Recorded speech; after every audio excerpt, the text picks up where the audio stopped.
दिन मना लिया और नरोत्तम को या उनके लड़के को नहीं बुलाया तो रात को पुलिस तलाशती है। 10 टोल मना लिया और अगर नरोत्तम की बड़ी होर्डिंगें नहीं लगवाई तो रात को पुलिस तलाशती है। ये जो भय का वातावरण है, दामोदर वादा करता है तुमको भयभीत करने वाले को ऐसा भयभीत करेंगे कि हमेशा के लिए दतिया छोड़ के भागने का काम करेगा। ये दामोदर यादव किसी जाति का विरोधी नहीं है, किसी व्यक्ति का विरोधी नहीं है, लेकिन जो अपनी पापौती समझते हैं धर्म को, जो जाति के आधार पर तुमको हमको छोटा बड़ा ऊंचा नीचा बताने की कोशिश करते हैं, उनको मुंह तोड़ जवाब देने निकला है दामोदर। अरे चाहे विधायक बन जाए या मुख्यमंत्री, चाहे कभी ना बन पाए पंच सरपंच भी, जब तक दामोदर जिंदा है आडंबर पाखंड और जातंकवाद के खिलाफ लड़ाई छेड़ी है और पूरी ताकत से लड़ने का काम करता रहेगा। ये दामोदर वादा करने के लिए आया। आप चाहिए तो चलो धीरेन शास्त्री के पांव छू लो, अगर तुम जबरन लोगे तो भाई पांव पकड़ के पटक और ले। समझ गए कि नहीं हिंदी में? तो कोई इस तरह की शर्तें दामोदर पे मत रखना।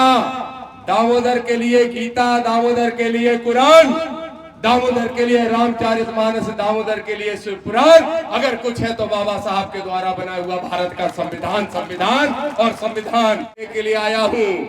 2 साल पहले तुमने हराया 7,500 से, अब दामोदर से वादा करो कि 27,500 से हराने का काम करोगे। बोलो हराने का काम करोगे, जोर से आवाज लगाओ, करोगे? नरोत्तम मिश्रा को चुनाव हराओगे? हाथ उठा के बताओ, हराओगे? कर्ता को छेड़ने की कोशिश की तो यकीन मानो लठ मार मार के भगा के डबरा छोड़ के आएंगे।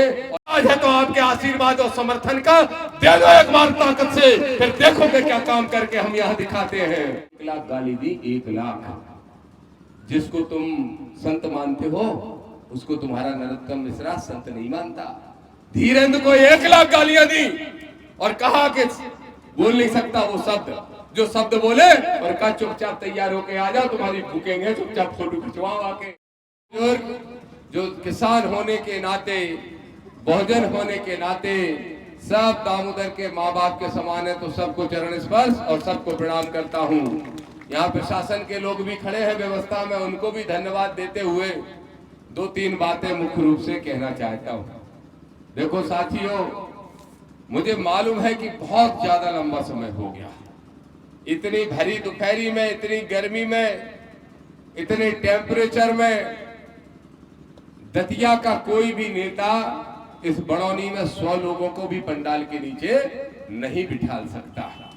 मुझे गर्व है मेरी पार्टी के कार्यकर्ताओं पे, संगठन के लोगों पे और किसानों के लिए संघर्ष करने वाले हमारे बहादुर साथियों पे, कि उनकी एक आवाज पे आप सैकड़ों हजारों की संख्या में आ जाते हो और 11 बजे से आके 3:30 बज गए तब तक दामोदर के बोलने का इंतजार कर रहे हो। तो दामोदर बोलेगा, आपका इंतजार सिर्फ बोल के खत्म नहीं करेगा, बल्कि आपका इंतजार आपकी लड़ाई लड़के खत्म करेगा। ये दामोदर आपसे वादा करने के लिए आया है। मेरे भाइयों, आप जानते हो कि चुनाव का समय आ गया है और अनचाहा चुनाव का समय आया है। चुनाव तो 2028 में होना है, जो मध्य प्रदेश की विधानसभा का आम चुनाव है, लेकिन एक लड़ाई चल रही है यहां 2 नेताओं के बीच में, और एक लड़ाई है नरोत्तम मिश्रा लड़ रहे हैं, तो एक लड़ाई राजेंद्र भारती लड़ रहे हैं। कभी राजेंद्र भारती जी ने, जो हमारे भाई हैं, कभी हमने उनका संघर्ष में साथ दिया और कहते भी हैं कि दामोदर और केशव दोनों भाइयों के हमारे ऊपर बड़े एहसान हैं। और मेरा तो चलो राजनीतिक साथ उन्होंने लिया, जनहित के मुद्दों पे समर्थन लिया, लेकिन केशव का तो उन पे बहुत बड़ा एहसान है। जब वो बीमार हुए तो सबसे पहले अस्पताल ले जाने का काम केशव ने किया, जब उनको हार्ट अटैक आया था राजेंद्र भारती को। और वो कहते हैं कि इन दोनों भाइयों का बड़ा एहसान है। तो आज दामोदर भी कह रहा है, दामोदर की तरफ से नहीं, इस दतिया की जनता की तरफ से भी, कि तुम एहसान उतार दो, डबरा वाले को बाहर भेजने के लिए दामोदर का साथ देने का काम कर दो।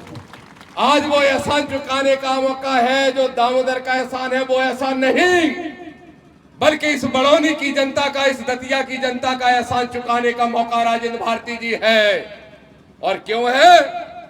क्योंकि एक तरफ नरोत्तम के करोड़ों अरबों रुपया, एक तरफ नरोत्तम का गृह मंत्री का पद, एक तरफ नरोत्तम का प्रशासन, एक तरफ नरोत्तम मिश्रा के गुंडे, और उसके बाद भी इस दतिया की जनता को सलाम है कि इन सारी ताकतों के दुरुपयोग के बाद भी तुम्हें 7,500 वोट से जिताने का काम दतिया की जनता ने किया। लेकिन आदरणीय भारती जी, तुम हमारे भाई हो, बताओ, इस बात का उत्तर जरूर देना, आपको भी चाहिए और मुझसे भी सवाल पूछती है जनता, तो मुझे भी देना पड़ता है कि बड़ी उम्मीदों से जिताया तो था, सोचा था कि तुम जीतोगे तो डबरा वाला उल्टे पैर भागेगा, लेकिन भगा तो नहीं, उसने तुमको ही भगाने का काम कर दिया। देखो मेरे भाइयों, वो तो नहीं भागा जिसको भागना चाहिए था। 2 साल के अंदर ही तुम्हारी विधायकी खाने का काम जिस व्यक्ति ने कर दिया, बोलो उसको हराने का काम राजेंद्र भारती को करना चाहिए कि नहीं करना चाहिए? बताओ मेरे भाइयों। तो इसलिए दामोदर यादव, इस बड़ौनी की मंच से भारती जी तुमको सीधा संदेश देता हूं मैं, इस जनता की तरफ से, किसानों की तरफ से, मजदूरों की तरफ से, कि देखो, ताकत को बांटने का काम मत करना। जब आप दतिया चुनाव लड़ रहे थे तो हमारे लोगों ने कहा कि हमारा नरोत्तम मिश्रा टारगेट है, मैं उसको चुनाव हराना है।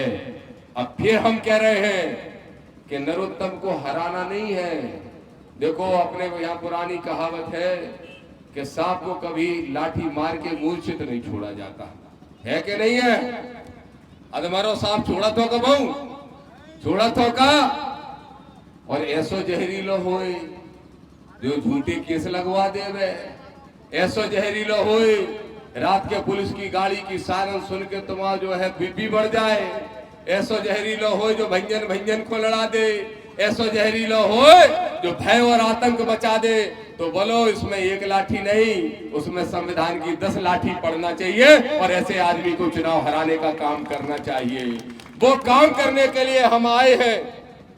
दतिया का चुनाव आज जब सर पे है, आज नहीं तो कल घोषित हो जाएगा, लेकिन जब घोषित हो जाएगा तो मेरे भाइयों, मैं आपसे कहने के लिए आया हूं, 2 साल पहले तुमने हराया 7,500 से, अब दामोदर से वादा करो कि 27,500 से हराने का काम करोगे। बोलो, हराने का काम करोगे? जोर से आवाज लगाओ, करोगे? नरोत्तम मिश्रा को चुनाव हराओगे? हाथ उठा के बताओ, हराओगे? मेरे भाइयों, यकीन मानो, अगर तुम वादा पूरा करते हो तो दामोदर भी एक वादा करता है। जिस तरीके से हमारे भाई राष्ट्रीय अध्यक्ष आदरणीय चंद्रशेखर आजाद अकेले एक सांसद 500 पे भारी सदन के अंदर, 500 पे भारी एक चंद्रशेखर आजाद, तो आपका बेटा दामोदर भी 229 पे भारी पड़ेगा विधानसभा के अंदर। ये आपसे वादा करने आया हूं। और इतना ही नहीं, जो काम सड़क पे करना है वो सड़क पे होगा, जो सदन में करना है वो सदन में होगा, लेकिन जो डंडा लेके तरेर के सिंध नदी के पार जिसको छोड़ना है, उसको भी आपका भाई दामोदर सिंध नदी के पार छोड़ के आने का काम करेगा। लेकिन ये ताकत आएगी कहां से?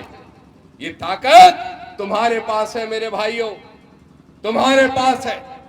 तुम्हारे वोट की जो ताकत है, जो बाबा साहब अम्बेडकर ने 4-4 बच्चों की कुर्बानी दे के तुम्हें दी है, उस ताकत को चुनौती देने का काम कोई गृह मंत्री अगर करता है तो उसको ऐसा सबक सिखाओ कि मंत्री मुख्यमंत्री का सपना देख रहे हैं। मालूम क्या कह रहे? बोले, दामोदर यादव आ गया, अब तो और अच्छा हो गया। हमने कहा, क्यों भाई, क्यों कह रहा है ऐसा? बोले, इसलिए कह रहे कि दामोदर तो है साढ़, वो तो लड़ेगा, वो नहीं मानेगा। तो मैंने कहा, देखो, मैंने तो राष्ट्रीय अध्यक्ष जी से और आदरणीय तोमर साहब से और प्रदेश अध्यक्ष जी से सिर्फ ये बात की थी कि चुनाव का मौका है, आजाद समाज पार्टी को पूरी ताकत से लड़ना चाहिए। और यकीन मानो, वो बैठे हैं बाबूजी, मुझे बताया भी नहीं, और यहाँ पे प्रेस कॉन्फ्रेंस में चुपचाप घोषणा ही कर दी कि दामोदर यादव चुनाव लड़ेगा। अब बताओ, जब हमारे मार्गदर्शक ने घोषणा कर दी, जब हमारे राष्ट्रीय अध्यक्ष ने घोषणा कर दी, तो मैंने पूछा मेरे भाइयों से कि बताओ अब क्या करना चाहिए। तो वहां मौजूद एक भाई ने कहा कि हमेशा के लिए फसाद की अम्मा को उखाड़ के फेंकने के लिए आपको ही मैदान में उतरना चाहिए। और जब जनता ने हुक्म कर दिया तो दामोदर हुक्म का गुलाम है। उस जनता का, उन बहुजन साथियों का, उन संविधानवादियों का तुम्हारा पसीना गिरेगा मेरे बड़ौनी के किसान भाइयों, तो दामोदर खून गिराने का काम करेगा। ये दामोदर वादा करने के लिए आया है। ये गुंडागर्दी करने वाले लोग इसलिए घबरा रहे हैं। बोले राजेंद्र भारती के रहते तो हम चुनाव लूट लेते थे, अब कैसे लूट पाएंगे? तो सुन लो लूटने वालों, अब तो नहीं लूट पाओगे। काहे मुर्रू भैंस को दूध दामोदर भी पिए और बाको एक एक कार्यकर्ता पिए। अगर तुमने एक पोलिंग बूथ में गड़बड़ करी, अगर तुमने एक किसान को आंखें दिखाने की कोशिश करी, अगर तुमने एक कार्यकर्ता को छेड़ने की कोशिश की, तो यकीन मानो लठ मार मार के भगा के डबरा छोड़ के आएंगे। और चमचो तुम भी सुन लेना, चमचो या तो सुधर जाओ, चमचो या तो सुधर जाओ, नहीं बचा पाएंगे उनके अधिकारी भी तुम्हें, और वो अधिकारी भी सुधर जाए। पहले भी मैंने कहा है, कलेक्टर ने अच्छा काम किया दतिया में, पुराने एसपी ने भी अच्छा काम किया, मुझे उम्मीद है नए एसपी भी अच्छा काम करेंगे। लेकिन कुछ बैठे हैं भक्ति में। काय की भक्ति? दादा भक्ति, दादा भक्ति, दादा भक्ति। ए सुन लो भक्तो, तुम्हारे दादा को तो भाई बना देंगे, हम ध्यान रख लेना। दादा भाई कहां जाएंगे नहीं मालूम, लेकिन तुम अपना सोचो कि तुम कहां जाओगे।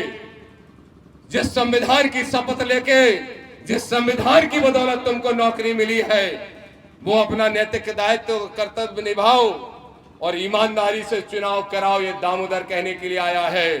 दामोदर कह रहा है, और भाई आदरणीय चंद्रशेखर आजाद की तरफ से भी कह रहा हूं, भलाई तुम्हारी इसी में है कि चुनाव को चुनाव की तरह लड़ो, युद्ध की तरह मत लड़ो, नहीं तो 90% लोग तुम्हें मार से भगाने का काम करेंगे। ये दामोदर यादव कहने के लिए आया है। दामोदर की आवाज किसानों की आवाज है, दामोदर की आवाज गांव में रहने वाले गरीब की आवाज है, दामोदर की आवाज उस बेरोजगार नौजवान की आवाज है, दामोदर की आवाज उस महिला की आवाज है, उस महिला शक्ति की आवाज है, उन किसान और मजदूरों और शोषित वंचितों की आवाज है जिनका शोषण तुम पिछले 15 साल से कर रहे हो। अब विधायक नहीं है तो बोले विधायक नहीं है तो कोई बात नहीं, हमारी सरकार। भारती जी से हमने कहा, एक बार मिल गए विधायक बनने के बाद, बोले आप मिले ही नहीं तो आपको धन्यवाद ही नहीं दे पाए, आपने बहुत मदद कर दी। मैंने कहा फोन खराब हो गया था क्या, बैलेंस खराब हो गया था, वही पे दे देते, फोन में बैलेंस नहीं था। लेकिन चलो जब आपने धन्यवाद दिया तभी ठीक। मैंने सुझाव दिया था उनको कि लोगों ने सिर्फ इसलिए विधायक नहीं बनाया आपको कि नरोत्तम मिश्रा को हराना था, इसलिए भी बनाया कि नरोत्तम मिश्रा को भगाना था। और भगाने में क्यों कमजोर पड़ रहे हो? तो भारती जी कहते हैं आप जानते हो अपनी सरकार नहीं है, लेकिन दामोदर तुमसे वादा करता है मेरे भाई बहनों, मैं सरकार का बहाना नहीं बनाऊंगा। और ना दामोदर यादव ना चंद्रशेखर आजाद कोई किसी सरकार का मोहताज नहीं। अगर मोहताज है तो आपके आशीर्वाद और समर्थन का दे दो एक बार ताकत से, फिर देखोगे क्या काम करके हम यहां दिखाते हैं। अब क्या कह रहे हैं कि दामोदर यादव जीतेगा, दामोदर यादव धर्म विरोधी। क्या दुष्प्रचार कर रहे हैं? दामोदर यादव तो धर्म विरोधी है। अरे दामोदर यादव किसी धर्म का विरोधी नहीं, किसी संत का विरोधी नहीं। दामोदर अगर विरोधी है तो आडंबर पाखंड का विरोधी है, धर्म को धंधा बनाने वालों का विरोधी है। मेरे भाइयों किसानों जरा सोचो, अगर कोई मंदिर बनवाता है, मंदिर सरकारी जमीन में, डबरा में नवग्रह का मंदिर बनता है, नवग्रह का, और सरकारी जमीन में तुमसे भ्रष्टाचार से कमाया हुआ 135 करोड़ रुपए लगाया जाता है डबरा के मंदिर में, तो दामोदर ने एक ही मांग तो कर ली कि मुख्यमंत्री जी मंदिर सरकारी जमीन पे बना है तो उसका मालिकाना हक भी सरकार के पास होना चाहिए, नरोत्तम मिश्रा के परिवार के पास नहीं होना चाहिए। सही बात है कि नहीं? हाथ उठा के बताओ, सही मांग की कि नहीं? लेकिन ये धर्म को धंधा बनाने वाले लोगों को मिर्चियां लग गई।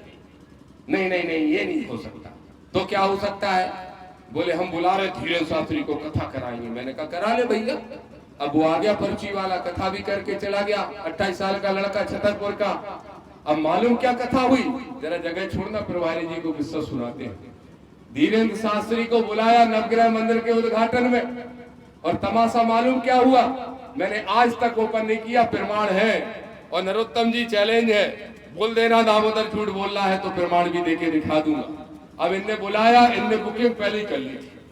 इतने बजे कथा है, इतने घंटे खाली है, इतने घंटों में इतने व्यापारियों से मिलना है, इतने सेठों से मिलना है, उनके पैसे ले लिए थे, पैसे भी ले लिए थे। सुन रहे हैं, समझ रहे हो कि नहीं? कि मान लो 4 घंटे की कथा है, अब धीरेन्द्र को तो बुलाया, 24 घंटे होते, बकाया 8 घंटे बुक कर लिए, तुम्हारे साथ फोटो, तुम्हारे साथ फोटो, सबसे पैसे ले लिए। अब धीरेन्द्र शास्त्री बेचारा पहुंचा, लड़का नौजवान लड़का है, छोटा भाई है मेरा, पर्ची मर्ची फर्जी निकालता रहता है, कुछ आता वाता तो है नहीं उसको।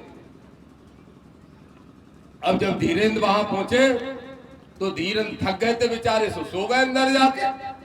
अब 4-5 बड़े बड़े बारनबारे चेला है उनके, सुबह बाहर ठाणे हो गए गेट पे। अब इतने बिन्ने कही के, हाँ मिश्रा जी तुमने तो कही थी मिलवाओगे, और बोले मिलवा रहे, चिंता नहीं करो। तो एक को मोड़ा है उनको, जाने काना हुआ को हम जानत नहीं है, पहले भाई पहुंचाओ। सुख भाई बड़े बारन ने कहते नहीं महाराज जी तो आराम कर रहे हैं। बाकी बाद एक भतीजो है, भाई पहुंचाओ, सुबह ने कहते नहीं महाराज जी तो आराम कर रहे। फिर नरोत्तम जी खुद ही गए गुस्सा में, और जाके किवारन में लाते ही और 1 लाख गाली दी। 1 लाख, जिसको तुम संत मानते हो उसको तुम्हारा नरोत्तम मिश्रा संत नहीं मानता। धीरेन्द्र को 1 लाख गालियां दी और कहा कि बोल नहीं सकता वो शब्द, जो शब्द बोले, और कहा चुपचाप तैयार होके आ जाओ, तुम्हारी भूखेंगे, चुपचाप फोटो खिंचवाओ आके। अच्छा बेबी डर आ गए, हाँ भाई दादा आ रहे हैं, चलो हम तक तैयार हो जाए। तो बिन्ने दादा को दादी को करो रवाना, और बिन्ने अपने चेलन से कई गाड़ी निकालो। तो गाड़ी निकाली, गाड़ी में बैठे हो, भाग गए झांसी। अब कथा को टेम होगा। अनिल भाई सत्येंद्र भैया तुम्हें तो बताओगे, तुम डबरई के हो, पूछ लो जरा। अब हो गया कथा का टेम। जब कथा का टेम हो गया तो नरोत्तम ने कही कहाँ है, अभी तक नहीं आया धीरेन्द्र शास्त्री। बोले वे तो भाग गए। बोले कहाँ भाग गए, फिर कथा को पढ़े। बोले कहाँ मालूम, सो फोन नहीं उठा रहे। नरोत्तम लगाए, वे ना उठाए, लगाए सो ना उठाए। सो पहुंच गए झांसी के सांसद के यहाँ। झांसी के सांसद के यहाँ चाय पी रहे थे। वहां ने कही स्पीकर चालू कर दो, बात तो नहीं कर रहा वो 28 साल का लड़का। वो अब आजकल सब 28 साल का लड़का कर लगे धीरेन्द्र से, हमने नाम रख दो 28 साल का लड़का। तो उनने कही कि लौट आओ चुपचाप, हम जानते हैं कि तुम कछु नहीं जाना, तुम्हारी जादू टोना पे हमें बिल्कुल भरोसा नहीं है, ना डर है। चुपचाप लौट आओ, नहीं तो तुम्हारी ऐसी तैसी कर दे। सो जी लौट के पहुंच गए, इनने कथा पढ़ने का काम किया। बताओ ये धर्म है कि धंधा है? मेरे भाइयों बताओ, इन लोगों ने धर्म को धर्म बना रखा है या धंधा बना रखा है? जवाब दो, ये धर्म है कि धंधा है? बताओ, जोर से बोलो, चिंता मत करो, कोई नरक में नहीं जाओ। बताओ ये धर्म है कि धंधा है? तो धर्म को धंधा बनाने वाले लोगों से लड़ना क्या गलत है कि सही है? इसलिए लड़ना है दामोदर यादव, वो मरते दम तक लड़ेगा और धर्म को धंधा बनाने वालों को जेल भेजने का काम करेगा। ये भी दामोदर यादव कहने के लिए आया है। मेरे भाइयों, मेरे बड़ों ने यहाँ के किसानों की समस्या अमित लोधी जी बता रहे थे। अमित लोधी जी देखो, मैं कभी निकलता हूं दौरे पे, कई हमारे किसान भाई आके कह रहे, बोले केस बन गया। किसने बना दिया? बिजली विभाग ने। क्यों बना दिया बिजली विभाग ने? तो बिजली विभाग आंधा होके जो केस बनाने का काम कर रहा है वो मेरी जानकारी में है। बिजली विभाग जो फर्जी बिल देने का काम कर रहा है वो मेरी जानकारी में है। जो खाद के लिए तुम्हें लाठी खानी पड़ रही है और ब्लैक हो रहा है वो मेरी जानकारी में है। और इतना ही नहीं, ये शुगर मिल का मालिक जो तुमको लूटने का काम कर रहा है वो भी दामोदर की जानकारी में है। आपको सबको पता होगा, सन 2003 में जब डबरा का शुगर मिल लूटने का काम कर रहा था तो बोलो गन्ना किसानों की लड़ाई दामोदर ने लड़ी थी कि नहीं लड़ी थी? कितने लोगों को मालूम है? बताओ, हाथ उठा के बताओ, कितने को मालूम? सबको मालूम है। आदरणीय प्रभारी जी 3 बार किया आंदोलन, 4 बार गया जेल। जे नासिर बख्श मंसूरी हर बार मेरे साथ जाते थे और जब जब जेल गए, एक बार तो ऐसा आंदोलन हो रहा कि 12 करोड़ रुपया बाकी जिसपे ये नवग्रह मंदिर बना है उसी जमीन पे बना है मेरे भाई बहनों। किसकी जमीन? शुगर मिल की जमीन। और अगर शुगर मिल की जमीन लीज पे दी सरकार ने तो लीज धारक दूसरे को रजिस्ट्री करा सकता है क्या? नहीं करा सकता। अगर तुम्हें हमने मकान अपना किराए से रहने को दे दिया तो तुम क्या किसी को रजिस्ट्री करा दोगे? सरकार ने जमीन दी थी शुगर मिल के लिए, 12 करोड़ रुपए शुगर मिल पे बकाया था, किसानों का पैसा नहीं मिल रहा था और किसानों ने कहा हम तो अपने गुड़ के क्रेशर लगाएंगे, खेत पे गुड़ बनाएंगे और बेचेंगे। तो यही नरोत्तम मिश्रा ने शुगर मिल के मालिक के साथ मिलके ये कानून बनवा दिया था कि ये क्षेत्र आरक्षित है, यहाँ जो भी गुड़ के क्रेशर लगाएगा वो जेल जाने का काम करेगा। और जब किसान जेल जाने लगे, जब कोई नहीं सुन रहा था, तब आपका भाई दामोदर खड़ा हुआ, 1000 किसान सड़क पे खड़े हुए, गोरा घाट पे अनिल भाई चक्का जाम किया सुबह 10 बजे से शाम के 5-6 बजे तक। कलेक्टर एसपी को वहां खड़ा रखा धूप में और कह दिया कि आज के बाद अगर कोई पुलिस वाला गुड़ क्रेशर रोकने गया तो बताने की जरूरत नहीं, तुम जानते हो क्या बोला होगा मैंने। और मालूम क्या हुआ? उस दिन से लेके आज तक 20 साल तक गुड़ के क्रेशर सबके अपने अपने चल रहे हैं। बोलो चल रहे हैं कि नहीं चल रहे हैं? तो ये आंदोलन अगर हम वहां कर सकते हैं तो यहाँ के शुगर मिल वाले सुन ले, तू भी सुन ले ध्यान से।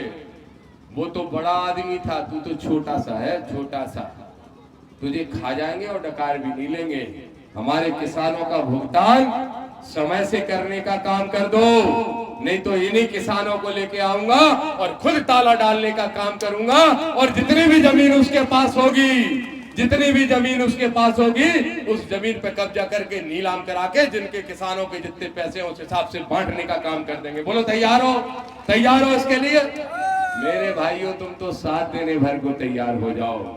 तुम्हारी इच्छा हो तो विधायक बना देना। विधायक बना दोगे तो सदन में लड़ेंगे, विधायक बना दोगे और फिर यहाँ आएंगे बड़ौनी बस स्टैंड पे तो कलेक्टर एसपी खड़े मिलेंगे। विधायक बना दोगे तो एक फोन पे दौड़ दौड़ के ये तुम्हारे काम करेंगे। विधायक बना दोगे तो शुगर मिल वाला घर जाके हाथ जोड़ के पैसा दे आएगा। विधायक बना दोगे तो बिजली विभाग के बेईमान अधिकारी ट्रांसफर करा के भाग जाएंगे। और विधायक बना दोगे तो सत्ता की गुंडागिर्दी करने वाले ठंडी सड़क पे जेल में दिखाई देंगे। ये दामोदर वादा करने के लिए आया है। और विधायक नहीं बना दोगे तो अबे पसीना बहा रहे, सड़क पे लड़ रहे, सो भी लड़ते रहेंगे। अब बोलो तुम्हारी इच्छा क्या है? बनाना चाहते हो क्या? जोर से बोलो, गूंगे नहीं। बनाना चाहते हो क्या? आवाज कमाई। बनाना चाहते हो क्या? तिवारी जी बनाना चाह रहे, लड़ जाए? लड़ जाए? आपने तो पहले कह दिया लड़ जाओ। अनिल भाई लड़ जाए? सत्येंद्र भाई लड़ जाए? लड़ जाए? देखो सत्येंद्र विद्रोही जी, हम लड़ तो रहे, लेकिन एक वादा हम तुमसे भी चाह रहे, या तो तुम हमें लड़ाओगे चुनाव, हम डबरा में तुम्हें नरोत्तम से लड़ाएंगे कुश्ती। तुम वो भी लड़ने के लाने तैयार हो, ठीक है कि नहीं? डबरे के रहने वाले हमारे प्रदेश अध्यक्ष जी, इनको डबरा में उससे हम कुश्ती लड़ाएंगे। और मेरे भाइयों चिंता मत करो, देखो कितने होशियार है। होशियार तो है हमारा पुराना दोस्त नरोत्तम मिश्रा। होशियार कैसे है सुनो तिवारी जी। एक ग्रह के डर के मारे लोग चक्कर काटते रहते हैं। क्या होगा? दिना खराब चल रहा है। हाँ बोले गिरह खराब चल रहा है। दिना खराब नहीं, गिरह। बोले कौन सा? राहु केतु शनि फलानो ढिकानो, कौन सा ठीक नहीं है? सुकाऊ जोशी ने बता दो जो बारो ठीक नहीं है, सरसों को तेल जलाओ, तिली चढ़ाओ, जो करो वो करो सो ठीक हो जाए। नरोत्तम ने सोची कि जब भय के दम पे ही धंधा चल रहा है तो 9 ग्रह कई जगह बांध लो। अब हमने तो सुना है कि 9 ग्रह रावण भी नहीं बांध पाया था, तो ये तो रावण से भी बड़ा हो गया। हो गया कि नहीं? क्यों? 9 ग्रह रावण ने भी बांध पाए थे का? बांध पाए थे? नहीं बांध पाए थे। वैसे तो हम रावण फावण मानते नहीं है, हम काल्पनिक बातें मानते हैं, लेकिन तुम मानते हो, इसलिए तुमसे पूछ रहे हैं कि बताओ जो रावण 9 ग्रह नहीं बांध पाया, तो रावण इतना बड़ा राक्षस बताते हो तुम सब लोग, तो फिर ये कितने बड़े होंगे? बताओ ये कितने बड़े होंगे? 9 बांध ले कई जगह और बेड़ गए पट्ठा ने, और काय किलाने बेड़ गए। 10,000 करोड़ की जमीन लगी है मंदिर के नाम से। सोचो मेरे भाइयों, ये मर्डर करने वाले चेहरे असली दुश्मन नहीं है, वो असली हत्यारे नहीं है। जो बंदूक का ट्रिगर दबा रहे हैं वो असली दोषी नहीं है, ट्रिगर दबवा रहे हैं वो असली दोषी हैं, उनकी जमानतें जब्त करने का काम हम सबको करना है। ये मर्डर की राजनीति का मुंह तोड़ जवाब देने का हमको काम करना है। एक पाल समाज का केसव बता रहे थे, कौन से गांव में, धौर्रा बनौन कला में, क्या नाम है, बाबू पाल। मैं कह रहा हूं भाइयों, कभी पाल मरेगा, कभी कुशवा, कभी जाटव, कभी यादव, कभी गुर्जर, कभी दांगी, कभी रावत, कभी कुर्मी, कभी सैन, कभी साहू, कभी मल्लाह, कभी केवट, कभी मुसलमान।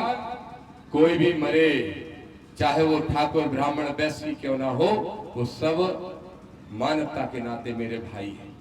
एक आदमी भी अगर मरता है तो उसकी जिम्मेदार सिर्फ वो गुंडे नहीं होते जो उसको मारते हैं, उन गुंडों के सरगना वो नेता होते हैं जिनको तुमने सत्ता में बिठाने का काम किया है। ये दामोदर कहने के लिए आया है। और वादा कर रहा हूं, जिस दिन चुनाव का परिणाम ला दो, यकीन मानो कल्लू कुशवा का मर्डर किसने करवाया उस नेता का नाम भी खोलेंगे और 120 की धारा लगवा के उसको भी जेल भिजवाने का काम करेंगे। ये भी दामोदर यादव वादे से कहने के लिए आया। दूसरा मेरे भाइयों, किसानों की जो समस्याएं हैं वो तो मैंने बता दी। मेरा तो जन्म ही किसानों की लड़ाई लड़ने के लिए हुआ है, लेकिन जो भय का आतंक का माहौल है, मालूम है थोड़ी सी राहत मिली जब 7,000 से तुमने हरवाया, लेकिन अगर पूरी राहत चाहिए तो 27,000 से हराओ। कहते हैं जन्मदिन मना लिया अपने मोड़ा का और हमें नहीं बुलाया तुमने। ये माहौल है शहर में, गांव में नहीं। शहर में क्या माहौल है कि जन्मदिन मना लिया और नरोत्तम को या उनके लड़के को नहीं बुलाया तो रात को पुलिस तलाशती है। दस्टोन मना लिया और अगर नरोत्तम की बड़ी होर्डिंगें नहीं लगवाई तो रात को पुलिस तलाशती है।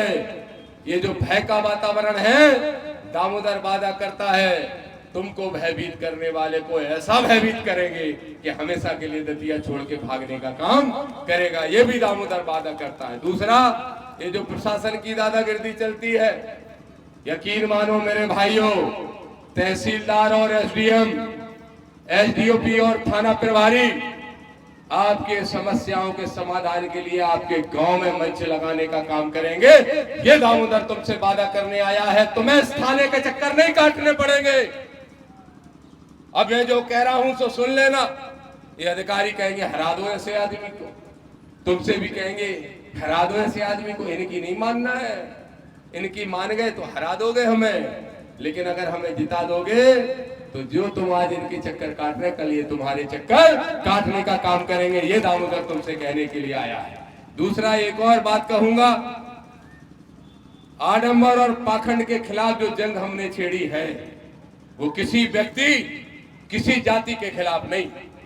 दामोदर यादव किसी जाति का विरोधी नहीं है, किसी व्यक्ति का विरोधी नहीं है, लेकिन जो अपनी पापोती समझते हैं धर्म को, जो जाति के आधार पर तुमको हमको छोटा बड़ा ऊंचा नीचा बताने की कोशिश करते हैं, उनको मुंह तोड़ जवाब देने निकला है दामोदर। अरे चाहे विधायक बन जाए या मुख्यमंत्री, चाहे कभी ना बन पाए पंच सरपंच भी, जब तक दामोदर जिंदा है आडंबर, पाखंड और जातंकवाद के खिलाफ लड़ाई छेड़ी है और पूरी ताकत से लड़ने का काम करता रहेगा। ये दामोदर वादा करने के लिए आया। और एक बात और सुन लो, ये मत सोचना कि चुनाव लड़ रहे हैं तो बदिया कर लोगे। बदिया जानते हो, मंच वाले जानते हो, बदिया जानते हो, सामने वाले जानते हो कैसे कैसे हम अपने उसूलों से, सिद्धांतों से समझौता नहीं करेंगे, 1000 बार हार जाएंगे। सुन लेना, ये मत कहना कि वोट का लाभ चाहिए तो चलो धीरेन्द्र शास्त्री के पांव छू लो। अगर तुम जबरे लोगे तो भाई पांव पकड़ के पटक और ले। समझ गए कि नहीं हिंदी में? तो कोई इस तरह की शर्तें दामोदर पे मत रखना।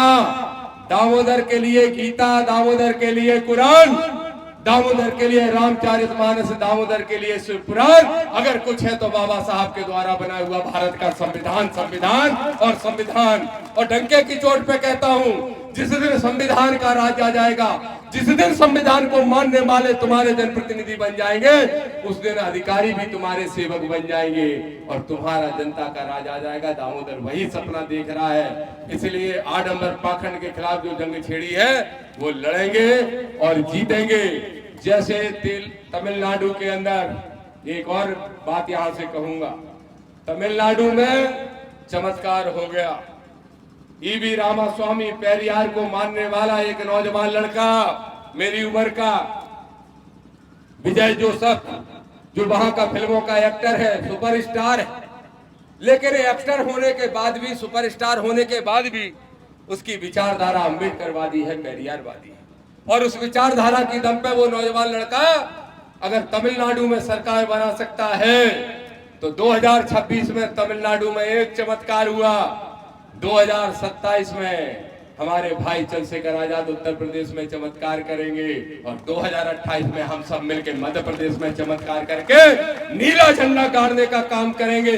यकीन मानो, ये भाजपा कांग्रेस एक सिक्के के दो पहलू नहीं, बल्कि एक सांपनाथ तो दूसरा नागनाथ है। जो मनवर साहब कांशीराम जी कहते थे, वो दामोदर भी कहता है, दोनों चोर चोर मौसियाते भैया हैं। इन दोनों चोरों को सबक सिखाना है तो विधानसभा में नीला झंडा फहराना है। ये दामोदर ने संकल्प लिया है, इसको आपकी दम पर पूरा करेंगे। और अंत में कहूंगा, शायद जी उनको बताया मेरे साथियों ने कि बिलारी में बाबा साहब के जन्म जयंती से उपलक्ष्य में या कोई कार्यक्रम प्रदेश स्तरीय हो रहा है। बता रहे 20-25 हजार लोग आ रहे हैं, मुझसे भी कह रहे थे। मैं भी पहुंचने का प्रयास करूंगा, आप सब भी सहयोग देने का